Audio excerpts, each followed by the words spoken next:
Assalamualaikum warahmatullahi wabarakatuh. Apa kabar semua? Kelas 7, baik 71 dan 72. Semoga kalian selalu sehat, selalu semangat, apapun bentuk belajarnya, saat tatap muka ataupun sedang online. Kali ini kita akan membahas tentang perjanjian Hudaibiyah. Kalau minggu lalu kita bahas soal peperangan, ada perang Badar, perang Khandaq. Sekarang tentang perjanjian Hudaibiyah. Karena sebentar lagi akan ulangan akhir semester, semua materi-materi nanti dibaca lagi, dilihat lagi dari LKS ataupun tugas-tugas yang kalian sudah kerjakan. Kita lihat perjanjian Hudaibiyah. Latar belakang perjanjian Hudaibiyah. Ini dilatar belakangi oleh kerinduan kaum muslimin untuk menengok tanah airnya dan keinginan para sahabat baik dari kaum Ansor maupun Muhajirin untuk dapat menunaikan ibadah haji. Rasulullah bermimpi bersama dengan para sahabatnya pergi ke kota Mekah dan memasuki Masjidil Haram dengan nyaman dan aman. Kemudian yang ketiga adalah memberitahu dan mengajak kaum musyrikin Arab untuk pergi ke Mekah. Dan yang keempat adalah Rasulullah memerintahkan kepada kaum muslimin berangkat ke Mekah untuk menunaikan ibadah haji. Nah, selanjutnya, keberangkatan kaum muslimin. 1. Menyerahkan pemerintahan di Madinah kepada Abdullah bin Ummi Maktum. Dan yang kedua adalah sekitar 1.500 orang yang terdiri dari kaum Muhajirin dan Ansor dan sebagian kecil kaum musyrikin Arab berangkat menuju kota Mekah. Kemudian turut bertanya istri Rasulullah yang bernama Ummu Salamah turut serta, artinya istri Rasulullah saat itu yang ikut berangkat kota Mekah adalah Ummu Salamah. Ingat ya, kalau ada pertanyaan siapakah istri beliau, istri Rasulullah yang ikut untuk melakukan hijrah ke kota Mekah, yaitu Ummu Salamah. Rasulullah membawa 70 ekor unta yang telah diberi tanda di lambung sebelah kanan sebagai tanda unta itu bukan untuk berperang. Jadi ada perbedaan unta-unta, ada yang ditandai dan tidak. Kalau yang ditandai itu berarti unta ini adalah bukan untuk ikut di dalam berperangan.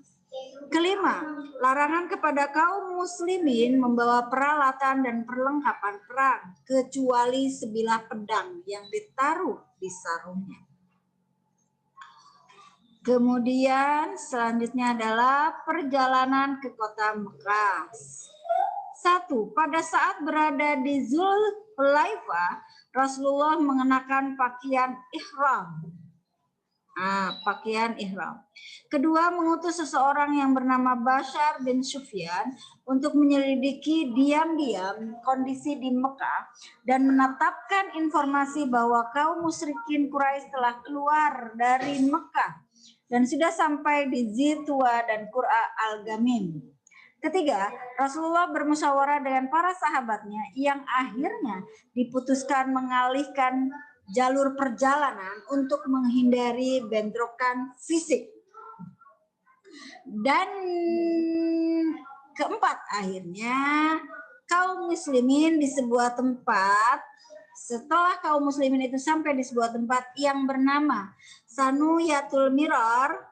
Nah, diingat Sanuyatul Miror, sebuah daerah seperti bukit atau lembah Hudaibiyah yang berjarak 30 km dari kota Mekah.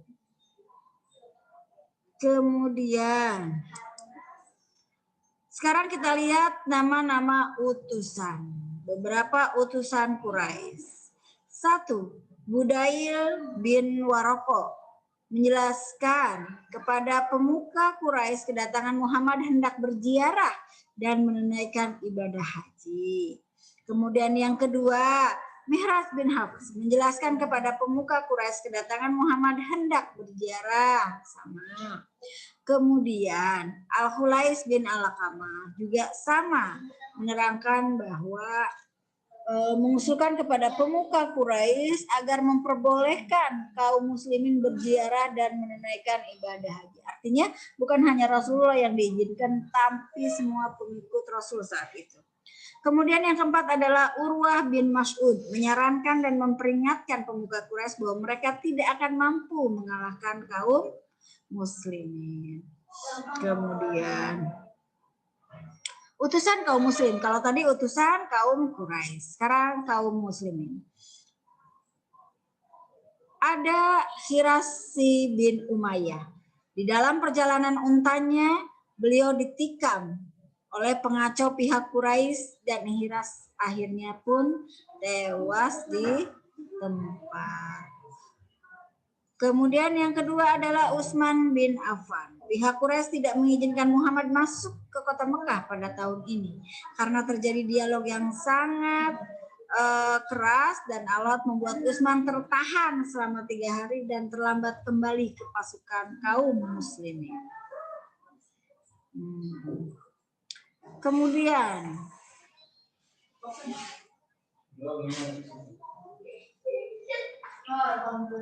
itu dong media kecil.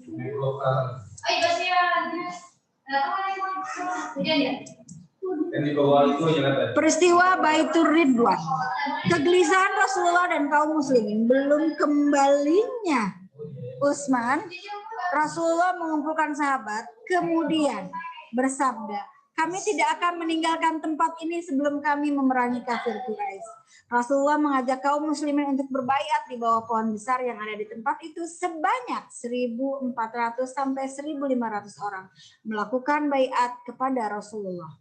Keempat, Rasulullah bersabda, tidak akan masuk neraka seseorang pun dari orang yang telah berbaiat di bawah sebatang pohon kayu. Artinya, orang-orang yang sudah berbaiat di bawah sebatang pohon kayu itu pastinya mereka akan masuk ke dalam surga. Berapa orang? 1.400 sampai 1.500 orang. Ya. Kemudian, apa sih surat ayatnya yang berkaitan dengan peristiwa Baitur Rahman?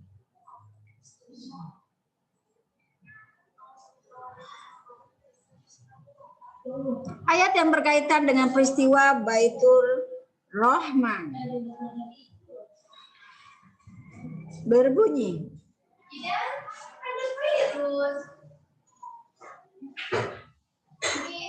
yang berbunyi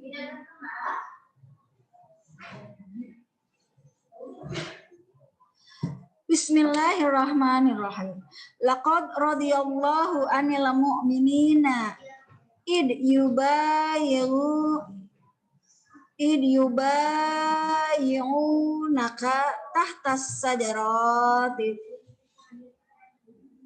wa 'allima ma fi qulubihim fa anzal sakinati 'alaihim wa asabahum fathan qariban. Diulang.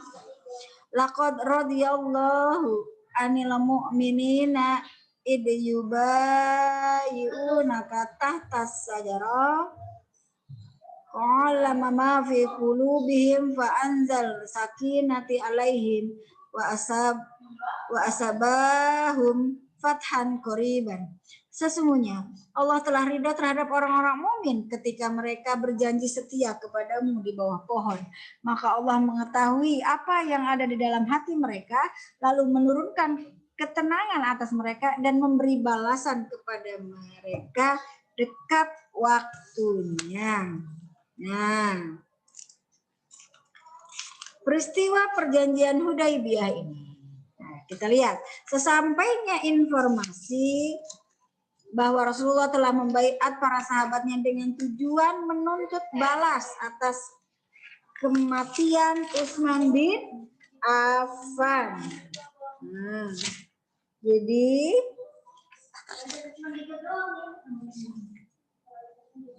peristiwa perjanjian Hudaybiyah itu adalah sebuah peristiwa yang dilakukan karena terjadi peristiwa kematian dari siapa? Dari Utsman bin Affan. Nah, ketakutan pembesar Quraisy yang berujung kepada dilepasnya Utsman bin Affan. Bergembiranya kaum muslimin dengan keterlibatan Utsman. Kemudian dilematis kaum kafir Quraisy yang akhirnya sepakat untuk melakukan perundingan dengan mengutus Suhail bin Amr.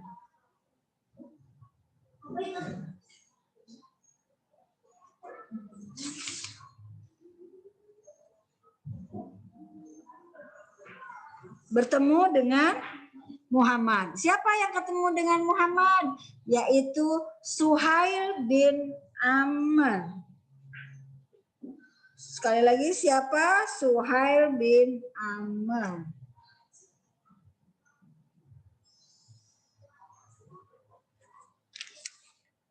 Oke.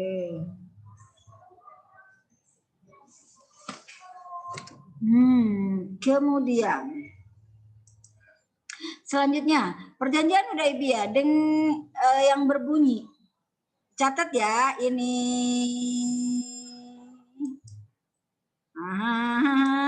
Dilihat jangan sampai terlewat. Mohon ini dicatat perjanjian Hudaybiyah. Ada berapa? 6. Dengan namamu ya Allah, inilah perjanjian yang disetujui oleh Muhammad bin Abdullah. 1.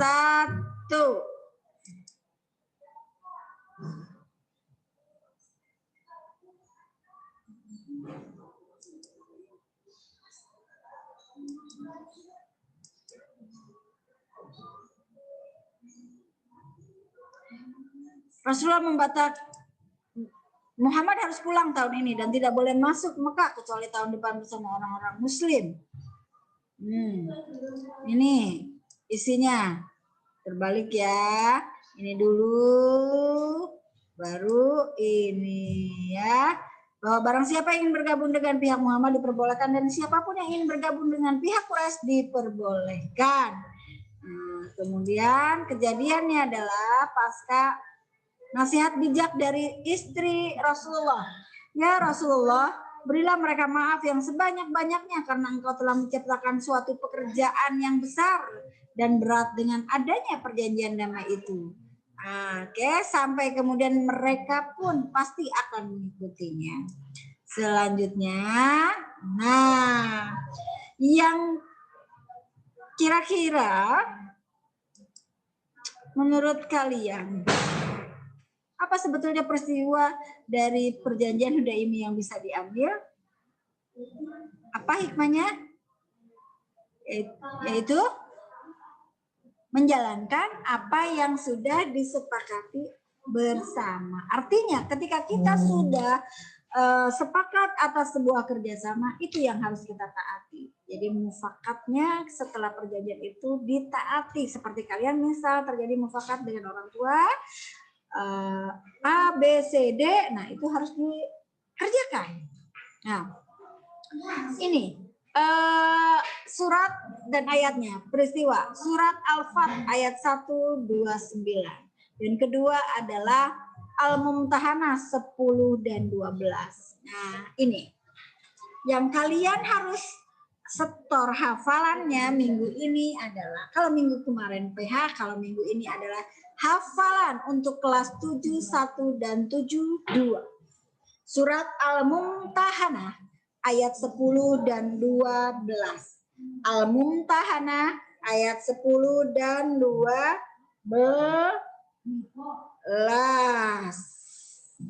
Jangan lupa, untuk minggu ini kita hafalannya surat Al-Mumtahanah ayat 10 dan 12.